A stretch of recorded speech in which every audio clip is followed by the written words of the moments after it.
इस सरकार ने कम से कम उसका उस तरीके से जवाब देने की कोशिश तो की। सर्जिकल स्ट्राइक किया, कभी एयर स्ट्राइक किया और कभी इस तरीके से जो हमने देखा कि पहलगाम के बाद ऑपरेशन सिंदूर का स्ट्राइक किया। ये वजह आपको नजर आती है कि जिसकी वजह से 53.9% लोग कहते हैं कि हां शानदार प्रदर्शन रहा इस पूरे मामले में। देखिए, मैं कहूंगा कि 11 साल झूठ का बाजार और जुमले कई हजार, और इस तरह के 2,500 लोगों का सर्वे करके और सवाल मनमाफिक जो बीजेपी के पसंद के हों, उस तरह के सवालों से कोई हम किसी नतीजे पे नहीं पहुंच सकते हैं। और आगे के कुछ नतीजे आपको अच्छे लगेंगे तब ये मत कहिएगा कि सर्वे साहिल जी, दुर्भाग्य यह है कि इस तरह का सर्वे और इस तरह का क्वेश्चनियर बनाया जाता है कि उससे कहीं ना कहीं एंगल आज भी कांग्रेस को ही कहीं ना कहीं कटघरे में खड़ा करने का है। एक कमजोर सरकार जिसने विदेश नीति का भट्टा बैठा दिया हो, उन्हें सवाल रखा है उस पर बात करेंगे ना आलोक जी, फिर क्या है मामला भटक जाएगा। जब मैं इकोनॉमी के मुद्दे लेकर आऊंगा तब एक बार भी आपका जो नैरेटिव बनाया हुआ है वो बहकाने के लिए है। मैं बिल्कुल कटाक्ष कर रहा हूं सीधा सीधा। पहले तो साहिल भाई, आपने कतई बुरा नहीं मानना है। जो लोग इलेक्शन कमीशन और चुनाव की विश्वसनीयता पर सवाल खड़े कर सकते हैं, और झारखंड में चुनाव ठीक होता है, तेलंगाना में ठीक होता है, कर्नाटक में ठीक होता है, पर महाराष्ट्र में बिगड़ जाता है, महाराष्ट्र की जनता को गाली देते हैं, वो साहिल जोशी को भी गाली दे सकते हैं और उनके सर्वे को भी गाली नहीं दिया किसी ने। बेकार क्या भद्र भाषा का इस्तेमाल मत कीजिए। लूजर। नमस्कार दोस्तों, समाचार 2.0 की और एक मजेदार डिबेट वीडियो में आप लोगों का स्वागत है। दोस्तों, आज की डिबेट वीडियो होने वाले हैं बीजेपी के प्रवक्ता शहजाद पूनावाला, न्यूज एंकर साहिल जोशी, कांग्रेसी आलोक शर्मा और वरिष्ठ पत्रकार आशुतोष के बीच में। दोस्तों, आज तक न्यूज चैनल और सी वोटर ने मिलकर मोदी जी के 11 साल का रिपोर्ट कार्ड बनाने के लिए एक सर्वे किया, और उस सर्वे की रिपोर्ट देख कांग्रेसी आलोक शर्मा भयंकर बकला गई, क्योंकि उस सर्वे में जनता ने मोदी जी की सपोर्ट में भरपूर वोट दिया और 2029 में भी मोदी जी को ही पीएम देखना चाहते हैं। और इस रिपोर्ट देख कांग्रेसी आलोक शर्मा ने अपनी आपा खोया और भाजपा को छोड़ के एंकर के साथ ही भिड़ गए। फिर उसके बाद भाजपा शहजाद पूनावाला और एंकर ने मिलकर कांग्रेसी आलोक शर्मा और वरिष्ठ पत्रकार आशुतोष की हवा निकल दी। दोस्तों, आज की ये डिबेट बहुत ही मजेदार होने वाले हैं, इसीलिए बिना स्किप करके वीडियो को आखिर तक जरूर देखना। एंड डिबेट के बारे में अपना क्या राय है कमेंट में जरूर लिख के जाना। चलिए शुरू करते हैं। आलोक शर्मा, क्या आपको लगता है उसको कि ये जो 53.9% लोग कह रहे हैं कि आतंक के खिलाफ सरकार का प्रदर्शन काफी अच्छा रहा, बावजूद इसके कि पहलगाम जैसे हमले अभी भी वैसे के वैसे ही चल रहे हैं। पिछले 10 साल में कई बार कश्मीर में इस तरीके से हमले हमने देखे हैं, वो सिर्फ इसलिए क्योंकि इस सरकार ने कम से कम उसका उस तरीके से जवाब देने की कोशिश तो की। सर्जिकल स्ट्राइक किया, कभी एयर स्ट्राइक किया और कभी इस तरीके से जो हमने देखा कि पहलगाम के बाद ऑपरेशन सिंदूर का स्ट्राइक किया। यह वजह आपको नजर आती है कि जिसकी वजह से 53.9% लोग कहते हैं कि हां शानदार प्रदर्शन रहा इस पूरे मामले को लेकर। देखिए, मैं कहूंगा कि 11 साल झूठ का बाजार और जुमले कई हजार, और इस तरह के 2,500 लोगों का सर्वे करके और सवाल मनमाफिक जो बीजेपी के पसंद के हों, उस तरह के सवालों से कोई हम किसी नतीजे पे नहीं पहुंच सकते हैं। 4-5 सवाल मैं दे देता हूं। जी, हम नतीजे पर नहीं पहुंच रहे। मैं एक बार क्लैरिफाई कर दूं, क्योंकि आपने सर्वे पर सवाल उठाए। हम लोग सर्वे पर ही चर्चा करेंगे और ये ट्रैकर लगातार चलता रहता है। इसमें एनडीए के समर्थक भी लोग हैं और कांग्रेस या यूपीए या इंडिया अलायंस के समर्थक भी लोग हैं। तो हम जो सर्वे रखा है उस पर हम बात करेंगे। सर साहिल जी, 150 करोड़ लोगों में 2,500 लोगों का सर्वे करके और दर्शकों को हम भ्रमित करें तो मैं जरूर सवाल उठाऊंगा। मैं एक सवाल पूछता हूं, मैं 4-5 सवाल दे देता हूं। तो मैंने आपको जवाब दे दिया उसको जो सवाल। देखिए, आप बीच में बोलते रहेंगे। सवाल उठाना आपका काम है, मैं भी आपकी हम भी क्लैरिफाई कर ही सकते हैं ना कि सर्वे क्या है करके। क्लैरिफाई कर दीजिए, बहुत अच्छी बात है, बहुत अच्छी बात है। मैं तो कह रहा हूं अगला सर्वे का जो आगे के कुछ नतीजे आपको अच्छे लगेंगे तब ये मत कहिएगा कि सर्वे। साहिल जी, मैं तो पहले ही कह रहा हूं कि आगे के नतीजे हमारे मनमाफिक हैं, फिर भी उसके ऊपर सवाल उठा रहा हूं। 5 सवाल मैं दे देता हूं कि देश के प्रधानमंत्री क्या हिम्मत नहीं जुटा पाए एक प्रेस कॉन्फ्रेंस करने की? क्या देश के प्रधानमंत्री को ऑल पार्टी मीटिंग में जाना चाहिए था कि नहीं? क्या देश के प्रधानमंत्री को जब तक हमारी यहां पर चिताएं ठंडी नहीं हुई थी, क्या बिहार में वोट मांगना चाहिए था कि नहीं? 4 आतंकवादी क्यों नहीं पकड़े गए? इसमें फेलियर किसका है? 12 बार ट्रंप ने जो कहा उसका प्रधानमंत्री, एक कमजोर प्रधानमंत्री, जवाब नहीं दे पाए। इस पर भी राय ले लेते। चीन को क्लीन चिट देने वाले प्रधानमंत्री के ऊपर भी राय ले लेते। दुर्भाग्य यह है कि इस तरह का सर्वे और इस तरह का क्वेश्चनियर बनाया जाता है कि उससे कहीं ना कहीं एंगल आज भी कांग्रेस को ही कहीं ना कहीं कटघरे में खड़ा करने का है। एक कमजोर सरकार जिसने विदेश नीति का भट्टा बैठा दिया हो, उनसे ये 6 सवाल मैं दे रहा हूं साहिल जी। इन 6 पे 5,000 के छोड़िए, आप 5 लाख पे सर्वे करवा के देख लीजिए, आपको पता चल जाएगा। मैं फिर कहूंगा, 11 साल में देश का बेहाल कर दिया, विदेश नीति का भट्टा बैठा दिया इन्होंने। 35 रुपए में पेट्रोल मिल रहा है, 35 रुपए का डॉलर है, 100 स्मार्ट सिटी है, बुलेट ट्रेन से मैं बैठकर आया हूं, 2 करोड़ रोजगार मिल गए। पावर्टी लाइन की डेफिनेशन तमाम पूरा पैनल बता के जाएगा आज तक के। वो सारे भी सवाल है सर। फिलहाल हम लोग सुरक्षा को लेकर बात करते हैं, राष्ट्रीय सुरक्षा और आतंकवाद को लेकर बात करते हैं। मैं वही सवाल रखा है उस पर बात करेंगे ना आलोक जी, फिर क्या है ना मामला भटक जाएगा। जब मैं इकोनॉमी के मुद्दे लेकर आऊंगा तब आप चले आएंगे। आप एक बार भी बीजेपी प्रवक्ता के बीच में नहीं बोले। एक ढांचा रखा है, उस पर चलते हैं आलोक जी। उसकी शुरुआत देखिए कहां से। हम लोग बहेंगे नहीं इधर, प्लीज। मैं फिर कहूंगा, मैं नहीं बहकूंगा। बहके हुए आपके सवाल हैं, आपका जो नैरेटिव बनाया हुआ है वो बहकाने के लिए है। मैं बिल्कुल कटाक्ष कर रहा हूं सीधा सीधा। मैं फिर कहूंगा कि मणिपुर जो हालत हुई है और उसके बाद भी हम कहें कि हम सिक्योरिटी के मामले में सही हैं, 4 आतंकवादियों को हम नहीं पकड़ पाए और फिर कहें कि हम सिक्योरिटी में बहुत आगे निकल गए हैं। डिस्टर्ब कर रहे हो। पूरी तरह से जिस तरह से ट्रंप हमारी विदेश नीति की धज्जियां उड़ा रहा है, उसके बाद कहें कि हमारी डिफेंस नीति बहुत अच्छी है, तो मैं इसके आगे कोई शब्द इस्तेमाल नहीं करना चाहता आपके क्वेश्चनेयर के ऊपर, लेकिन मैं सीधा सीधा कहना चाहूंगा। ठीक है, चलिए, मेरा सवाल स्पेसिफिक ये था अरे भाई, कि तमाम हमले अभी भी जारी है, लेकिन उसके बावजूद भी लोग ये कहने की कोशिश कर रहे हैं, कम से कम इस सर्वे के जरिए, कि राष्ट्रीय सुरक्षा और आतंक से लड़ाई में मोदी सरकार का प्रदर्शन सर्वे ही इस तरह का है कि लोग तो कहेंगे ना। क्या सिर्फ इसके वजह से कि जो सर्जिकल स्ट्राइक चल रहा है, क्या सिर्फ इसकी वजह से जिस तरीके से वो अंदर घुस के हमला किया गया, क्या सिर्फ इसके वजह से वो कह रहे हैं? ये मेरा सवाल है। मुझे लगता है कि पहले भी सर्जिकल स्ट्राइक हुई है, पहले भी पाकिस्तान के 2 टुकड़े किए गए हैं, पहले भी सबक सिखाया गया है, एक बार नहीं कई बार सबक सिखाया गया है, और इस बार तो नरेंद्र मोदी जी ने सरेंडर कर दिया है। उसके बाद भी अगर लोग कर रहे हैं तो इस तरह के सर्वे ही नैरेटिव बनाते हैं। तमाम जो लोगों ने जल्दी से शहजाद पूनावाला, 20 सेकंड में आपका इस्लामाबाद बांध के डाल दिया था, नोएडा के जाना, और कई सारे सवाल अभी भी लाहौर बाकी बांध दिया था, इसी तरह से नैरेटिव बनाया जा रहा है देश के अंदर। देखिए, पहले तो साहिल भाई नैरेटिव बनाने की कोशिश चल रही है, उनका आरोप। पहले तो साहिल भाई, आपने कतई बुरा नहीं मानना है जो लोग इलेक्शन कमीशन और चुनाव की विश्वसनीयता पर सवाल खड़े कर सकते हैं, और झारखंड में चुनाव ठीक होता है, तेलंगाना में ठीक होता है, कर्नाटका में ठीक होता है, पर महाराष्ट्र में बिगड़ जाता है, महाराष्ट्र की जनता को गाली देते हैं, वो साहिल जोशी को भी गाली दे सकते हैं और उनके सर्वे को भी किसी को गाली नहीं दिया, किसी ने बेकार की अभद्र भाषा का इस्तेमाल मत कीजिए। लूजर, मैंने सवाल दिए 6। नहीं साहिल जी, आप रोकेंगे नहीं, मैंने क्या आपको गाली दी है क्या? मेरा संवाद चल रही है, क्या साहिल जी मैंने आपको गाली दी है क्या? साहिल जी, मैंने आपको गाली दी है क्या भाई? मैं तो मैसेंजर हूं। एक मिनट, दोनों को शांत करिएगा, दोनों को जरा शांत करिएगा, दोनों को जरा शांत करिएगा प्लीज, पैनल प्लीज। मैं आपको यह बात दोनों को कहना चाहता हूं कि भाई मैं तो मैसेंजर हूं, आप मुझे गाली देने से, मुझे कुछ कहने से, मेरे सवालों पर सवाल खड़ा करने से कुछ नहीं हो सकता। जो सर्वे यहां पर आया हुआ है वो हम आपको सामने रखने की कोशिश करें और उसी पर हम चर्चा करने की कोशिश करेंगे। शहजाद, जल्दी से 10 सेकंड में आपकी प्रतिक्रिया उस पर चाहिए, उसके बाद मुझे आगे पैनलिस्ट के पास भी जाना है। शहजाद जी, और मैं अपनी भूमिका रख सकता हूं, मुझे किसी की हेल्प की जरूरत नहीं है सर, प्लीज शहजाद जल्दी से।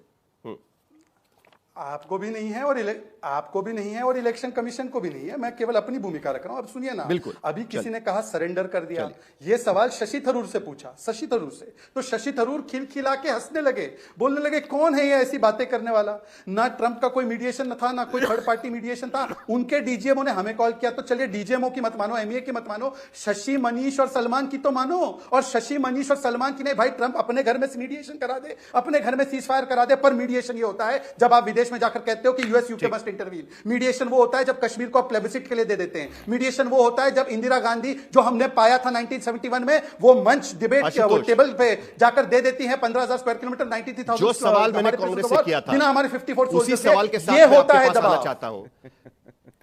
पहलगाम जैसे हमले लगातार हो ही रहे हैं, ऐसा नहीं है कि मोदी सरकार आने के बाद जम्मू कश्मीर में टेररिज्म खत्म हो गया है, ऐसा भी नहीं हुआ है कि 370 कलम हटाने के बाद जम्मू कश्मीर में टेररिज्म खत्म हुआ है। लेकिन फिर भी लोगों को लगता है कि मोदी सरकार जिस तरीके से एक्शन लेती है, डायरेक्ट एक्शन लेने की कोशिश करती है, उसके वजह से शायद उनके पक्ष में अभी भी कई सारे लोग वोट डालने को तैयार है। क्या ये जो सर्वे के नतीजे दिख रहे हैं उसको लेकर आपकी क्या प्रतिक्रिया है? ये आप मुझसे पूछ रहे हैं? जी सर। जी देखिए, साहिल ये तो सर्वे है, ठीक है, सर्वे पे मैं कभी प्रश्न चिन्ह नहीं खड़ा करता, लेकिन मुझे लगता था कि इसमें 3-4 सवाल अगर और होते तो शायद ज्यादा मुकम्मल तस्वीर होती और ज्यादा बेहतर पर्सपेक्टिव लोगों के सामने आता। क्योंकि इस सर्वे में जो 2-3 सवाल हैं जिनको मैं सोच रहा था कि शायद वो सवाल होते, जैसे कि सीज फायर पर जो प्रधानमंत्री जी का जो फैसला था या सरकार का फैसला था, उस पर लोगों की क्या राय थी। क्योंकि सीज फायर के मसले पर मैंने ये देखा कि जो तमाम जो भारतीय जनता पार्टी प्रधानमंत्री जी के अपने खुद समर्थक, आपको बहुत याद होगा पिछला जो सर्वे हमने किया था उस पर हमने सीज फायर का सवाल पूछा था और लोग बड़े होशियार है। उस वक्त उन्होंने जैसे ही सीज फायर हुआ था, घोषणा हुई थी, उसके बाद लोगों की राय भी बदली हुई वहां पर नजर आई थी। आपको याद होगा, पिछली बार आप ही उस पैनल में भी थे। बिल्कुल। तो लेकिन जब आप 1 साल के उस पे कर रहे हैं तो, और दूसरा जैसे ट्रंप के मसले पर जो सवाल था, वो सवाल भी इसमें होना चाहिए। और साथ ही साथ एक तरीके से अगर हम देखें कि जो विदेश मंत्री ने जो बताया था, जो ये 3 ऐसे मुद्दे थे जो, और यह स्पेशल सेशन, ये 4 मुद्दे पिछले 1 महीने से लगातार टीवी चैनल्स के डिस्कशन में थे, डिबेट में थे, लोगों के बीच में चर्चा का प्रश्न थे।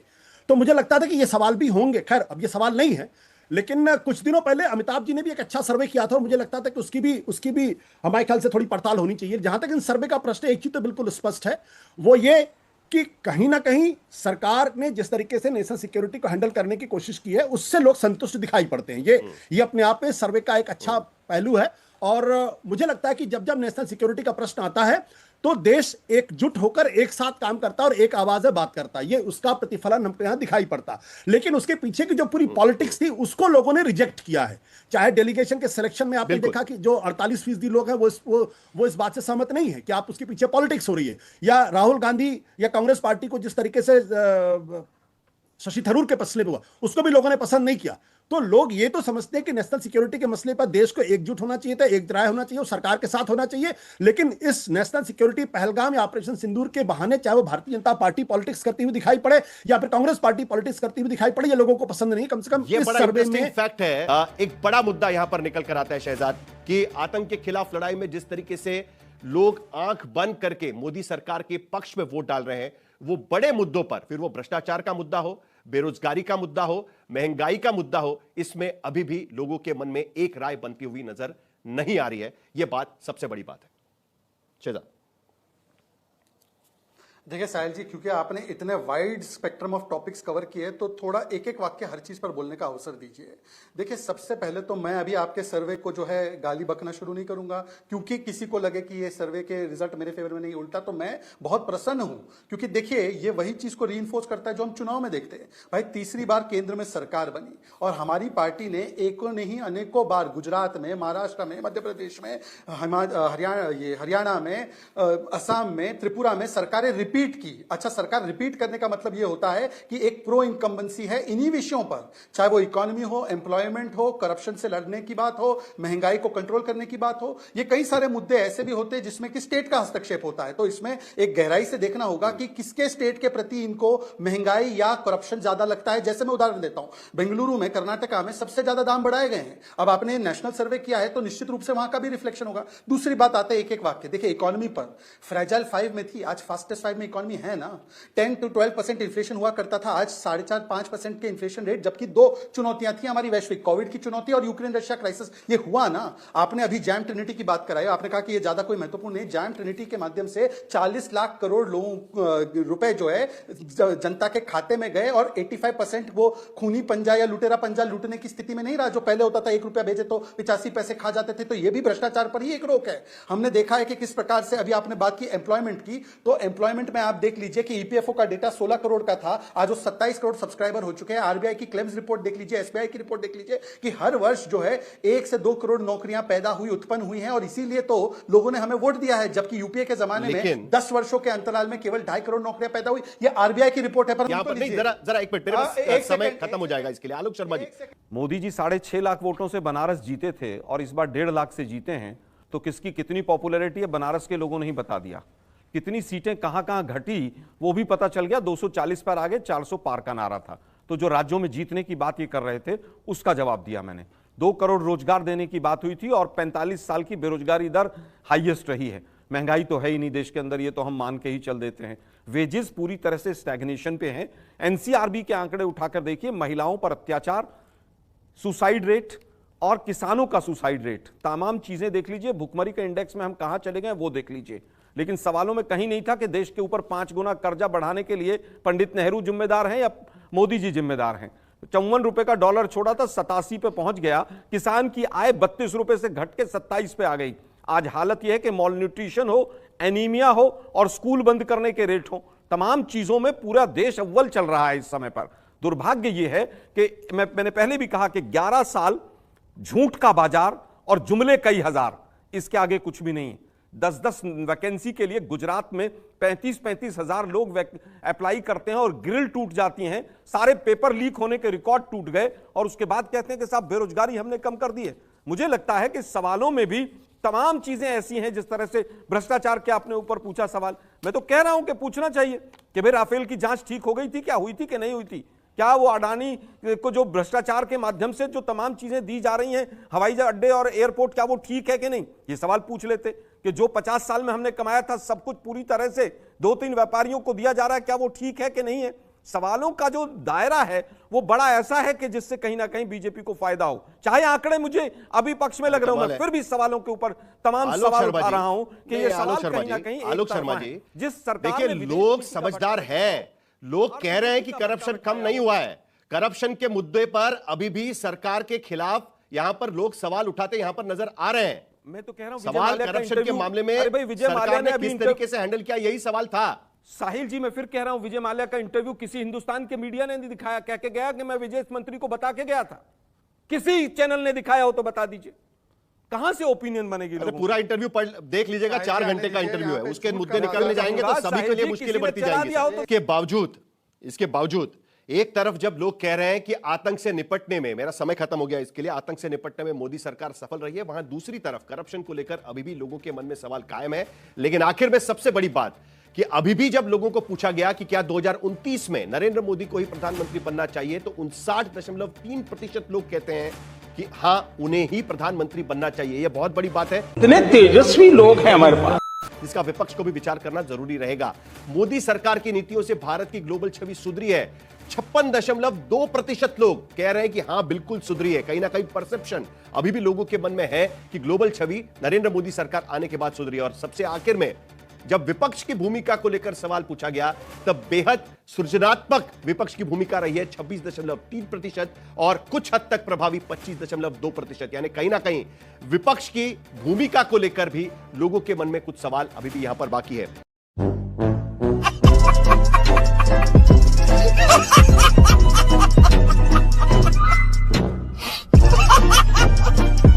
दोस्तों वीडियो अंत तक देख ली तो अच्छी लगी होगी। अगर अच्छी लगी तो वीडियो को एक लाइक एंड चैनल को सब्सक्राइब कर लेना। एंड वीडियो के बारे में अपना क्या राय है कमेंट में जरूर लिख के जाना। वीडियो आखिर तक देखने के लिए आपको बहुत बहुत धन्यवाद। चलिए मिलते हैं अगली वीडियो में, तब तक के लिए जय हिंद, जय भारत, जय सिया राम।